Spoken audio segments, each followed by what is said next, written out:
You have my word. When I hit 1 million subscribers, I will come back here and I'll make toaster ravioli. That'll be the first video I make. When I have a 1 million followers on Instagram or TikTok or YouTube, whatever. And it'll be, let's turn into Opecast pop-up. Down. It's a date. Hey, what's up? I'm Sam from Food by Stern, and make sure to tune into Opecast, where we're going to debate St. Louis versus New York style pizza. Under dairy, no milk, no cream, cream cheese, ricotta, mozzarella, mascarpone, butter, or whey. No eggs, no chocolate, peanuts, truffle, yeast. No cantaloupe, watermelon, or general melons in the melon family. No avocado, chickpeas, cucumber, coconut, guava, mango, palm, papaya, passion fruit, pomegranate, pumpkin, soy oil, or tofu. Did you know all this before? List off like all the ingredients that like. Yeah, are you just reading a dictionary of ingredients? This is the list that's sent to me. Did you get that list before or after you said, yeah, I'll go ahead and No, do I it? agreed to it before. I agreed. By the way, we have some allergies. You're like, oh, gluten. Is there peanut oxygen butter. in any of this food? Is there water used at all? If he smells cheese in any kind, EpiPen immediately. Wait, No, no. I'm kidding. No, But it's so close to that list of things. But I'm excited. I'm very hyped to do this. It's a good challenge. I love it. I love cooking for my family. My biggest joy is feeding somebody and watching the reaction on their face when like they're eating my food. That's like the best reaction I could have. It's the best feeling ever. Is like my full expression of love for somebody, making them something, and then them enjoying it. That's like the best compliment anyone could ever have.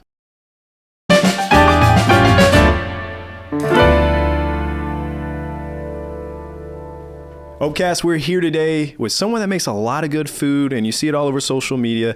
It's Sam Sternstein, and you may have seen his page, Food by Stern. And so, man, welcome on. Thank you for having me. I'm hyped to be here, dude. This is awesome.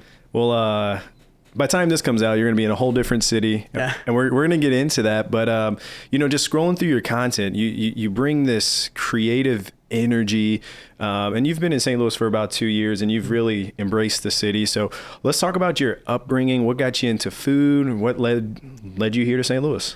Yeah, so upbringing, I mean, food has always been a huge portion of my life. My first job when I was like 14 was in a restaurant, and I fell in love with it. I think, I wanted a job in a restaurant because I loved food so much. And I think it partially came from the fact that I come from like a super musical and artistic family. So like I was involved with music with my family. So I played the drums, taught myself piano. My dad taught himself piano. My brother played like guitar, bass, all these stringed instruments. My mom was an incredible fan. She clapped at everything. She's great. But my parents were also like, my whole family is incredible at art.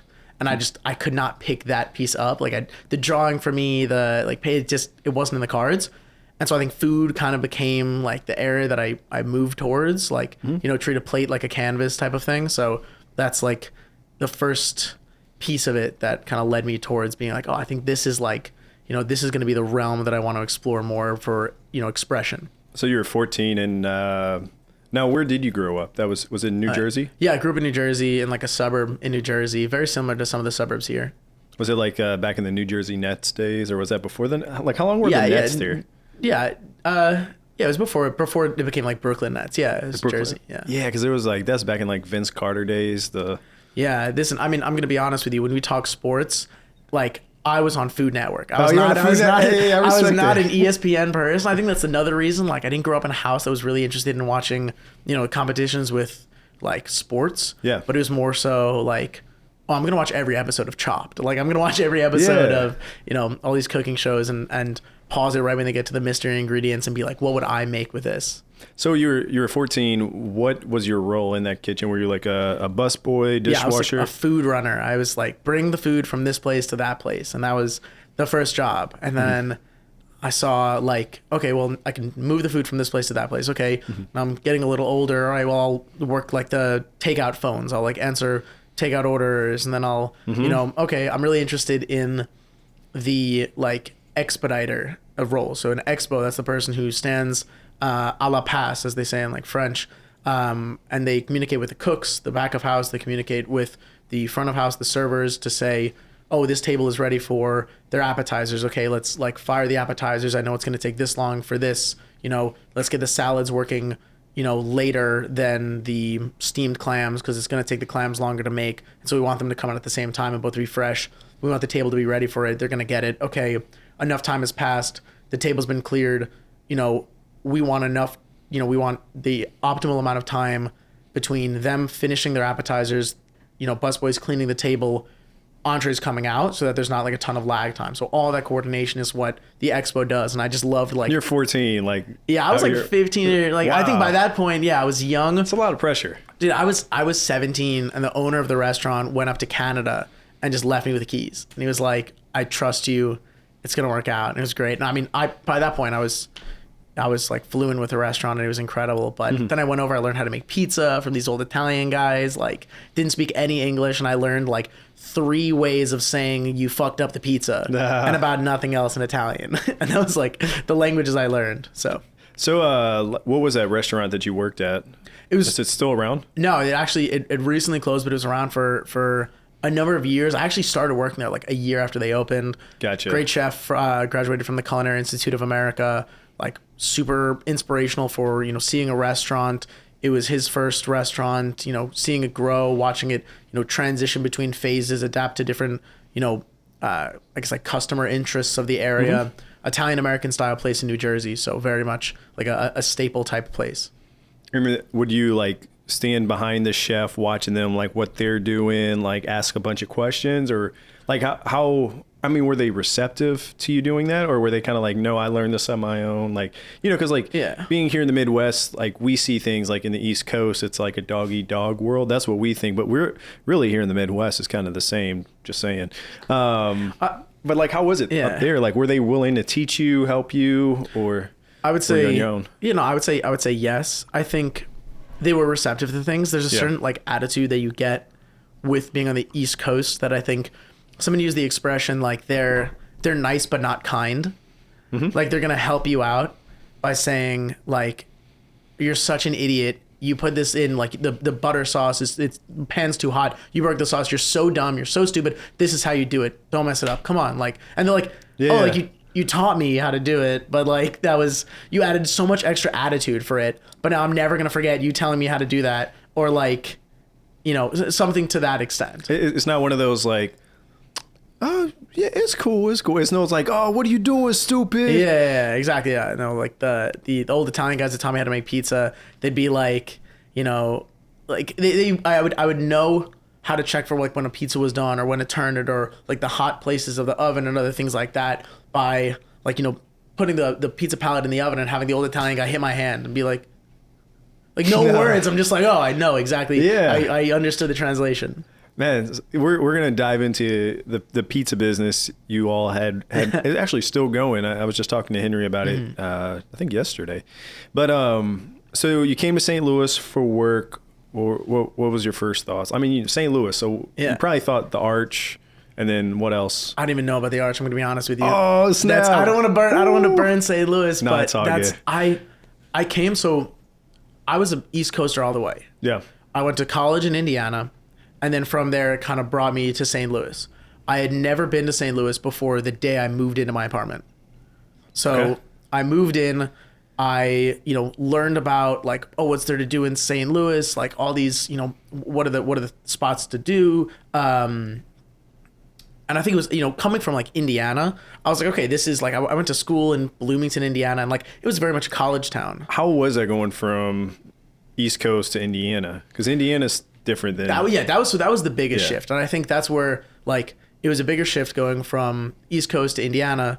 And like on the campus, it was it was cool. It was a very college campus, a lot of East Coast kids. But outside of there, I was like, yo, this is not my element. These houses are too far away from each other. There's like so much open land. But then coming to St. Louis, I was like, oh, okay, back in the city, like much more palatable for me. Especially Soulard. Oh yeah, I was like a young area. There's stuff to do. There's like opportunities for things. But also my concept of a city was like New York City. 40-story buildings. Massive kind of buildings, like crowded, tons of people, a million things to do. Like, you want a Starbucks, turn around and point. You want a pizza place, turn around and point. Like you'll find all these things to do. You stumble into stuff.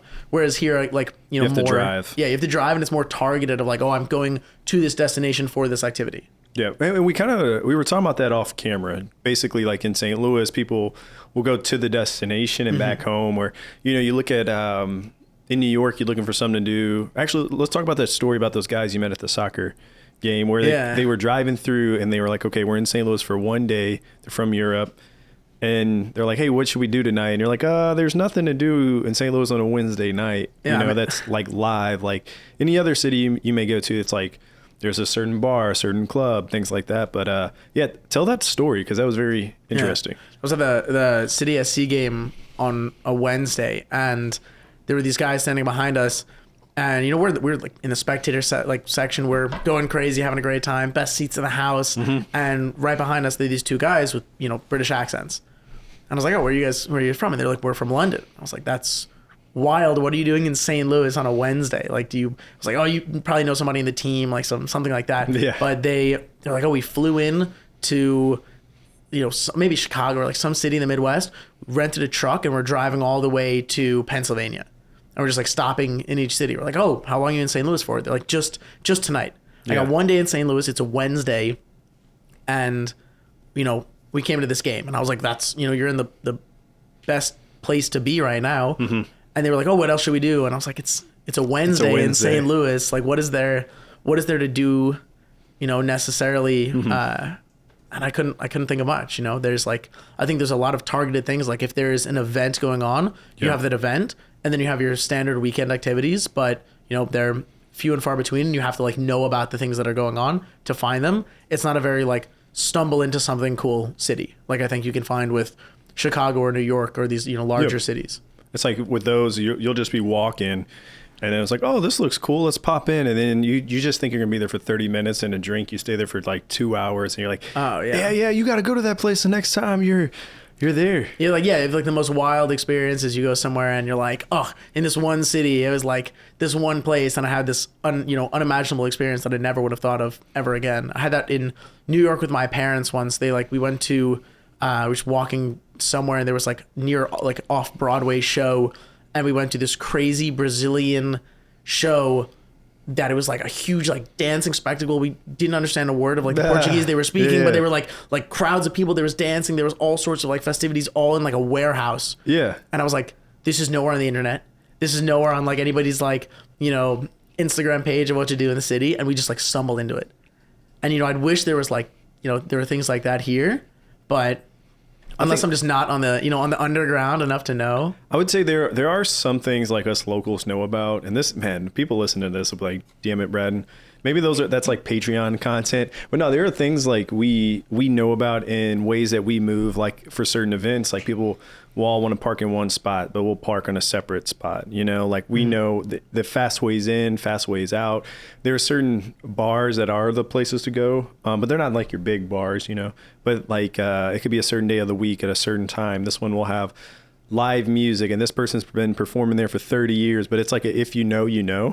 But like that's the problem. It's like you got to know someone that know about it, and we're kind of like some people in the city. Like we're kind of like stubborn on what we share because we want people to go out and explore, but we also like some things we're like we kind of like a little bit of a low crowd. Well, I feel it's definitely like a, if you know city. Yeah. And I think I felt that being like an outside person who came here.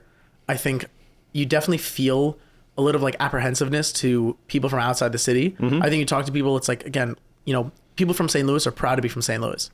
They, first question you get asked is, what high school are you from? And it kind of does create like it's little weird, barrier of like, one, I want to immediately know where you grew up in. And two, like, I'm going to immediately know if you're from here or not. Yep. And like in New York City or something like that, like everyone's from everywhere. So like you almost ask like, oh, where are you from? Because you want to meet people from different walks of life and different cultures. Yeah. Whereas, the majority of people that I've met from St. Louis didn't grow up in St. Louis and then move away from St. Louis. They're like here doing some sort of thing, and they don't stick to it, and they leave. Yep. And a lot of the people that they know are in the same boat. Like they're not meeting people from St. Louis that keep them in, that like, keep them tight. And that's why like I met like Henry, and we started, Pizza Politano, and he's continuing with it, and it's like it was an incredible venture, still is, and like he's someone who is so proud of St. Louis and actually showed me a lot that I didn't get from like any of the other people I met here because they didn't know about it because they weren't like in that crowd. Yeah, Henry's St. Louis native. Oh yeah, like he's awesome. so proud of it too. Yeah, I love talking to Henry, and like actually let's dive into pizza. How do you say it? Politano? Pizza Politano, yeah, like Napolitano pizza with Pizza Politano. Because it was like, and we'll get into your content creation because that's where you and I connected. It's weird. I think almost a year ago. Yeah. But yeah, what got you two into that? Like, how did that friendship start? And you know, he's going to be taking the ovens and running with it. I want to say keys, but he's going to take the ovens and run with it. But how did that start? And I mean, you were getting smacked on the arm told, you know, back in the day, like when you learned how to make the pizzas, but yeah, how did that get going? Yeah, so I was looking for a roommate when my roommate was moving to New York actually last year, around this time last year. And I was on some like roomies site to find a roommate. And I saw like, oh, you know, this kid is entrepreneurial, around my age, interested in these things. And I reached out to him, and it was Henry. And he was like, oh, actually, you know, I'm not looking for a roommate right now. I should have deleted this profile, but you seem like cool. Like, you want to grab a drink? And I was like, yeah, sure. Henry. So yeah. we grabbed a drink, and we were at, he was like, oh, like, let's check out this place, Takashima Record Bar. And I'd never been there. And I was like, this is such a cool place. Like, I didn't even know that this was here. One of my favorite bars now. And we sat there for like 4 hours on like a Tuesday night. And we were just talking about our love for food and all these other things. And he was like, yeah, you know, I love pizza. And I was like, bro, I'm from New Jersey. Like, don't get me started on pizza. Wait. Can I pause you? So what's your take on St. Louis style pizza?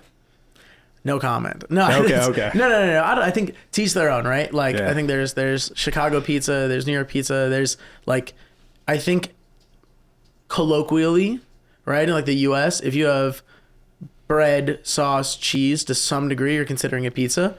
The same way if you take like, you know, bread, barbecue sauce, chicken, and cheddar, you're considering that like a barbecue chicken pizza. But even like a traditional cheese pizza, if you go to like, you know, Rome or something like that, they might be like, what is this? You know? Fair. And as a native New Jersey, and I will go to Rome and tell them they make pizza wrong. Happily.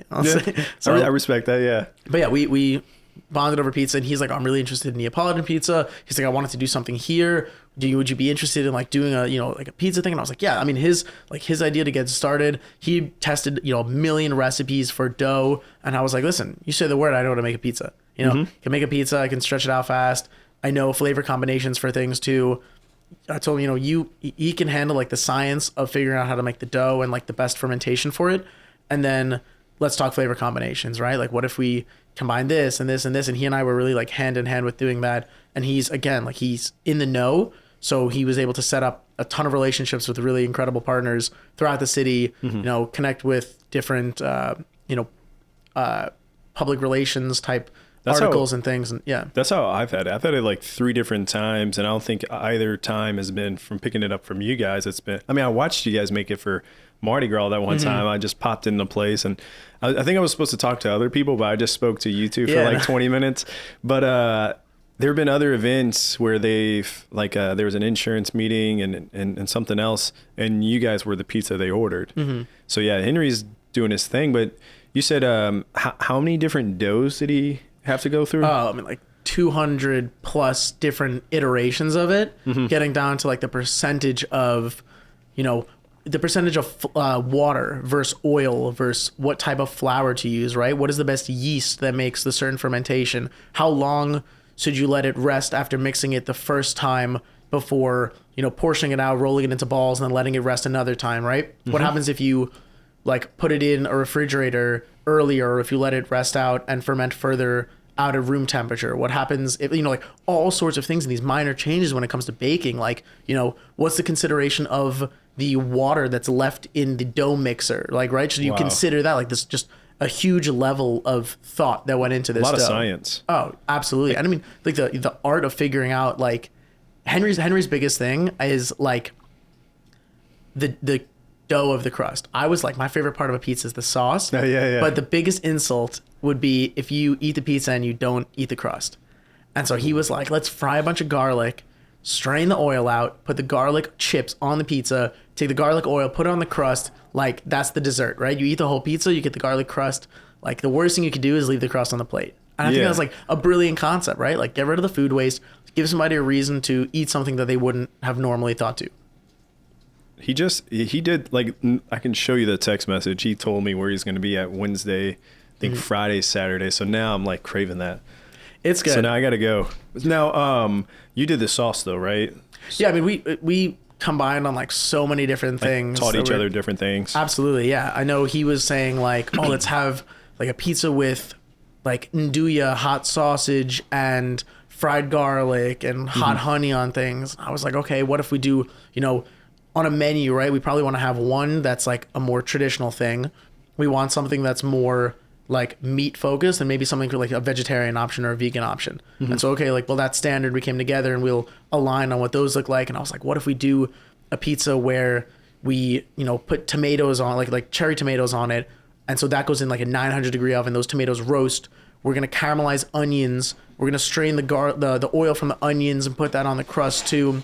We're going to put little dollops of pesto on it. We'll make like a type of sunset view on it or something brilliant like that. What if we take like all these combinations of different cuisines and combine them? We were doing a collab with, Bruja as a Mexican style cuisine. We were like, let's combine these brilliant flavors with pizza, right? So let's make like a birria pizza. Let's make like a tequila lime chicken pizza, like all these different combinations of things. I'm like looking at this camera because like this is my face, and like I can't wait to like record him making that and then just have you describing it when you're gone, obviously. Yeah. And it's just going to be like, oh dude, it's art. Now, speaking of art, you're a creator, you're an artist yourself. That's how we connected, because I saw your video. I think it was on like TikTok, and then I think I saw it on Instagram. And I was like, oh, this is really cool, But then I'm like, oh, this guy lives in St. Louis. And then that's instantly when I think I messaged you like, bro, this is super dope. Keep doing your thing. And then after a few months, we connected. But what got you into doing it? Like, I mean, the content creation, because you were recording on your phone. Do you still record on your phone? I record, I edit everything entirely on my phone. Yeah, let's talk about it. What got you into that? And then what's your creative process like? Because you're adding a new twist to the scene. Yeah.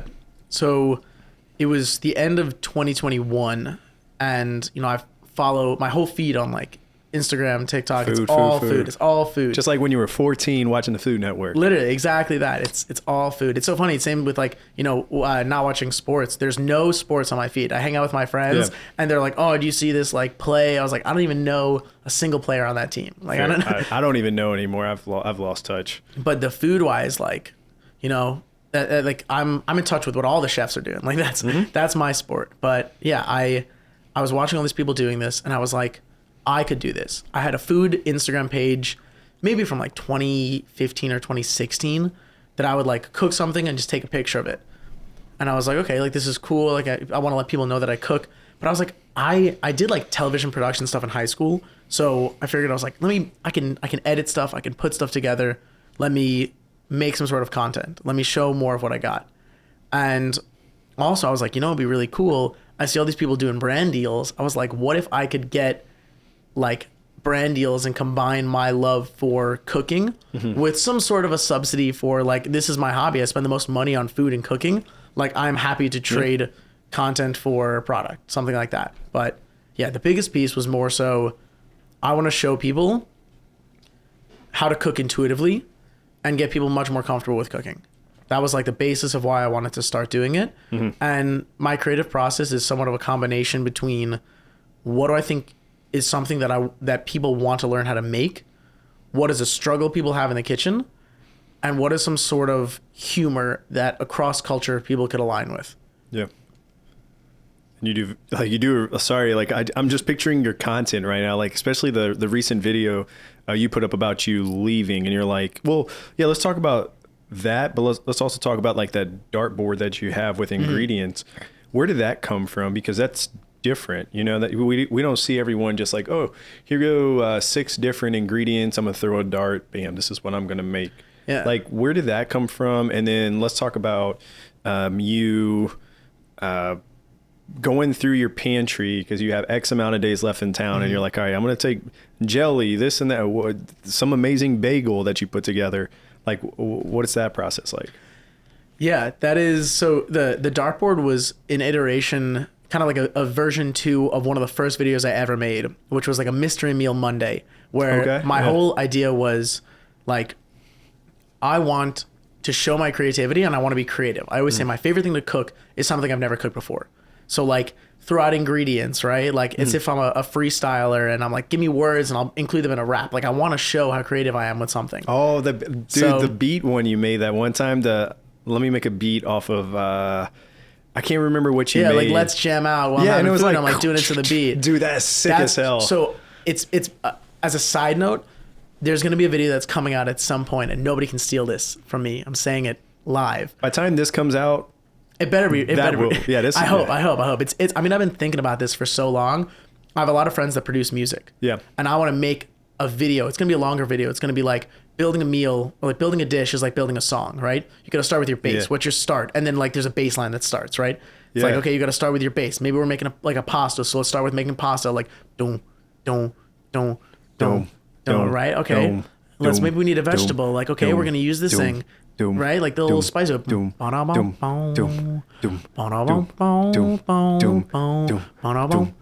you get like a little rhythm going on, and then you're like, oh, what if we get like some like sauce in here too? Like and then like and you're building like, okay, now here's like the meat portion, and like throughout the whole thing I'm building a plate while building a song. And it's like I want to show the creativity behind things, and I want to do something nobody's done before. So like that would I think be like a crazy concept.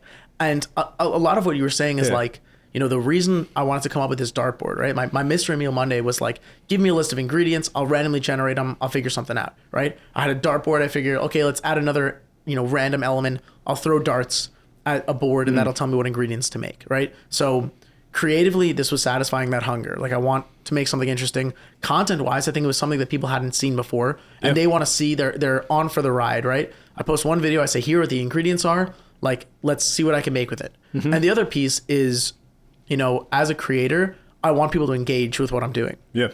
So there are people who make recipe videos because they want you to save that video and they want you to make that recipe. Yep. There are people that make, you know, humor or comedy videos and they want you to send that to a friend because it's relatable. Or they want you to like it and comment and tag somebody else or something like that. My videos, I was like, okay, what if, you know, what would you do with it? I want to spark creativity in people, right? Here are 3 ingredients. You think about what you would do with it, right? Put yourself in my shoes when I'm 14. Pause, chop. Tell me what you would make with the mystery ingredients, right? Like that's what I want to bring out. And it's essentially the same concept that I'm doing now, right? Like there's food at home. You can make something with it, right? There's 5 days until I move at this point, or 4 days until I move. I have food in my pantry, right? I have food that I bought at one point. I have food in my freezer. Let me make a meal with whatever I got, right? Yeah, which sometimes we open up our pantry and our freezer. We're like, damn, don't want to go grocery shopping. I don't want to order out or get takeout or whatever. So you're just like, what can I make? Absolutely. And that's kind of where I'm at right now with things. And I think, you know, content wise, especially on social media, there's a lot of saturation, especially in the food realm, right? There's people who are reviewing restaurants. There are people who are making, you know, recipe videos, and it's awesome, right? Like there's a million butter chicken recipes on TikTok and Instagram right now, right? There's a million, you know, baked feta pasta recipes. It's great. It's awesome. People who are newer to cooking, like they should absolutely see those videos. There are a ton of reviews of restaurants that are really awesome. I want to do it adding in more elements of my personality, and I also want to show people more creativity for things, right? Like 1, I want to make something that I've never made before, and 2, I want to make something that nobody's ever made before. Like let me make something that is so creative or combines flavors in a way that opens people's perspectives to what can be done in the kitchen. So let me grab the jars of olives in the back of my fridge, and I know that, like, you know, an Italian dish of a puttanesca has like a lot of salty ingredients. It's like anchovies, olives, onions, capers, like a very salty pasta. Okay, I can take like the salinity element of the olives, of the brininess of some banana peppers, maybe some capers. I'll take some shallot as well. You know, I can have maybe a red sauce base, but maybe keep it a white sauce base. Oh, I got some sun-dried tomatoes. Okay, what if we add some like some chili elements to that, like a Korean chili powder, and let's throw some garbanzo beans in there, because like a cold pasta salad would be garbanzo beans and sun-dried tomatoes, and now we'll just make it like spicier. Oh, like, you know, it'd be crazy if I make it this like vegan. Let's just go crazy. Let's show people that, like, you know, someone can be accidentally vegetarian. Like expand their concept to what can be made in the kitchen. This is insane. Just like I love listening to you just explain food, because you start putting all these, it's like sometimes when I talk about like different creative concepts or like how to get things done, and I just start like bam, bam, I come up with this whole map, and I could just see you in your head right now. You're like, I could put this with that. And then like, I'm just envisioning this whole thing as you describe it. So as we transition into, or to kind of transition a little bit, you're getting ready to leave St. Louis. And so where are you headed, and what do you expect to happen on your creative journey? Are you going to keep rolling with it, or are you going to retire it? No way I'm retiring it. I'm moving back to New Jersey. So moving much closer to New York City than I originally grew up. But I'm moving very much for like that creative burst, right? I think I was surprised that there's nobody doing what I'm doing from what I've seen in St. Louis. I don't see people making cooking videos like I'm doing in St. Louis. There's a million people in New York doing it, which is crazy. It's like, it's almost the opposite of like, well, I'm going into a much more saturated area, but I think there's like a lot more opportunity for collaboration. 100%. There are a lot more restaurants to visit. There are a lot more, cultural cuisines that I can tap into. There's a lot more opportunity, I think, there. And ingredients. I think the creative atmosphere is just a little more mature. And I think also just personally, like there's an element of the instability of living on the East Coast where like it's a much more expensive place. There are a lot older people who are hustling, and it pushes me in that direction that I think I need to go in. 100%, yeah. So I think if I was in St. Louis longer, I'd settle more. I'd be more comfortable, and I need a little bit of that struggle to make me hustle, I guess. And so I think that's the direction. It's like you need to be around people that are like, can help keep you up to like a higher standard, because it's like you're the only one doing it here. And while you're really good at it and it's really fun to watch, you're also like, damn, I don't really have anyone to talk to about the things you're doing. Like me, with what I do, I can talk to a few other people, but it's also, it gets a little difficult. But like for you, going to the East Coast is gonna, like, dude, I'm telling you, you're gonna blow up, man.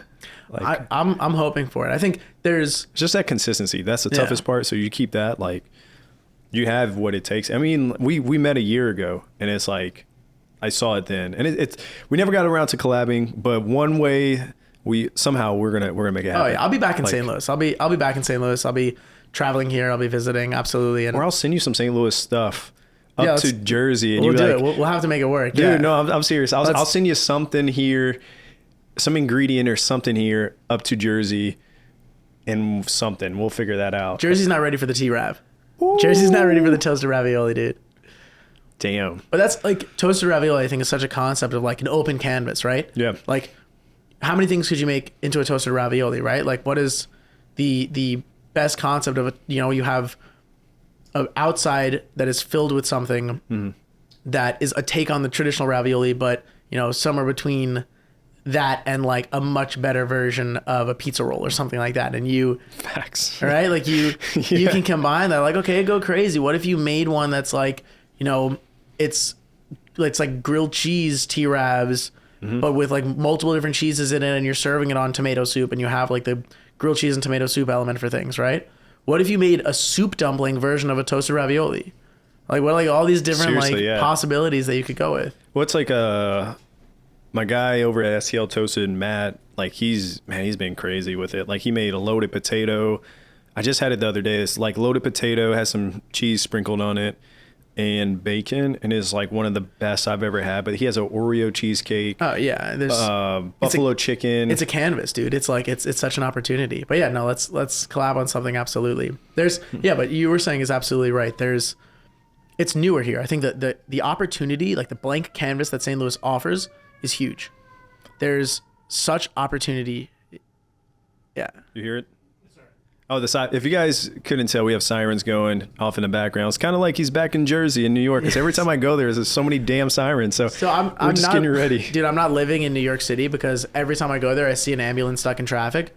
And I'm like, that person has a paper cut and they're going to bleed out in this ambulance. They're not going to make it to the hospital. They're stuck in traffic. So that's how driving down Kings Highway here is. I'm like, I feel so bad. I'm like, how the heck are these people going to make it to the hospital? Everyone's like not moving over. Yeah, no, I know. Then you got that car going right behind the ambulance. I'm like, I know damn well you're not part of that family, man. No, you're just hitching a ride. Absolutely. Well, before I let you go, there are a few things I'm going to go over. Gosh, that sounded really goofy there.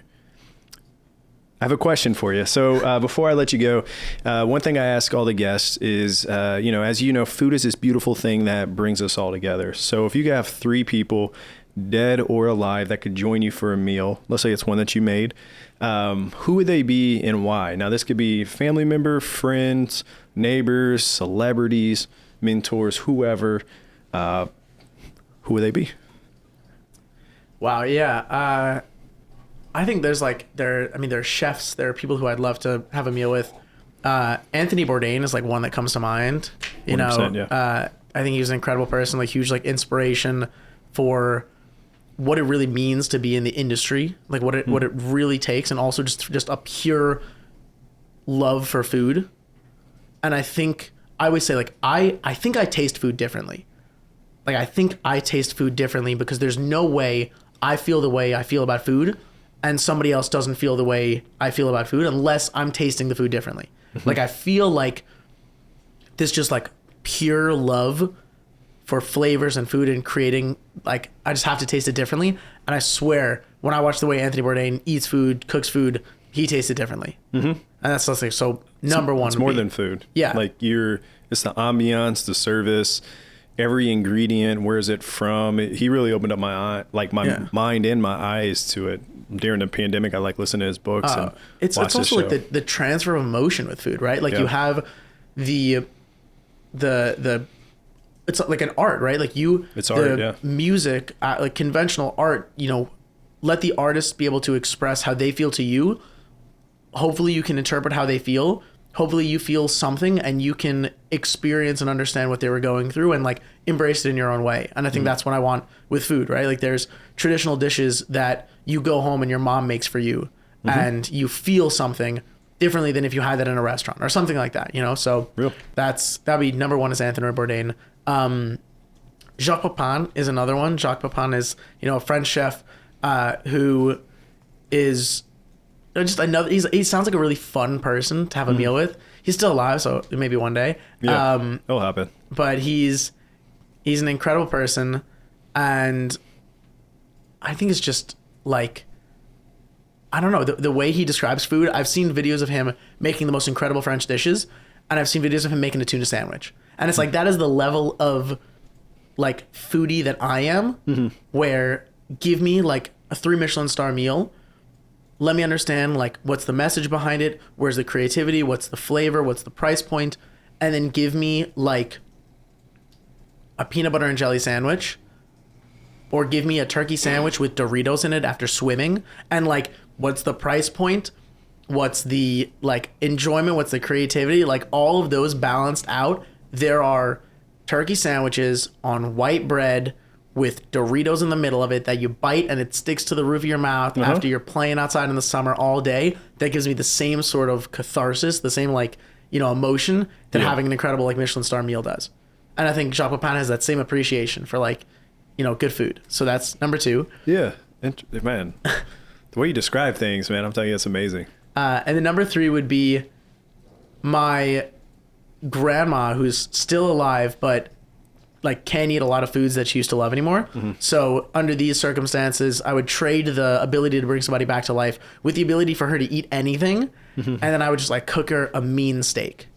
And I would cook her a mean steak, somehow incorporate gluten because she can't have that anymore too. Like, all the things that she couldn't eat now in a way that she would love them. Cause she is my Jiminy Cricket, as I say. Like she's the one on my shoulder who's, everyone is in my family, but I want to impress her and I want to show her my stuff. And so that would be number 3. Could you parade it for her by any chance? Like parade the dish? She can choose stuff. It's just like, oh, she has, like she can't eat certain foods because of this one thing. She can't eat other foods because of this. And so she right now, when she describes what she eats to me, I go crazy. Dude, I think you're about to start making some food. Now that you're going to be back closer to home. I told my parents, like most people my age are like, oh, I'm living like close to home. I'm going to see what mom's making for dinner. I'm going to go home. Like my parents will eat wine and cheese 3 times a week for dinner if I'm not there cooking. Like I'm cooking dinner for my family because if I don't cook dinner, they're going to be on the deck having wine and cheese. Nothing wrong with that,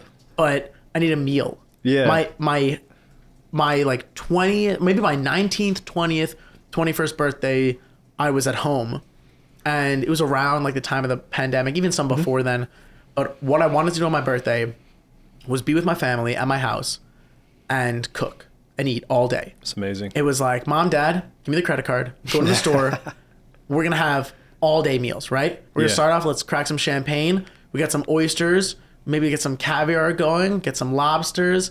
You know, as I'm cooking things throughout the whole day, we're like, oh, like, you know, I'm going to use the lobster shells to make like a bisque that we're going to have later on. You know, I'm going to take the claw meat, chop it up and make like little lobster rolls for things. Take the lobster tails, chop it up, use it in a pasta later. Oh, I have the little bit that you squish out of the really tiny arms of the lobster. I'm going to like use that into a lobster butter and put it on bread as like an amuse-bouche. Like, oh, here little bites throughout the day. We're cooking. The only thing I ask for is one, your credit card. Not a small ask at all, but you know, that and be a sous chef, which is in my kitchen, it is very much do what I say, get out of my way. It is I love my parents to death, but like you ain't got time for like, well, how do I? You're like, nope. No, let me. I'm like, we're doing this.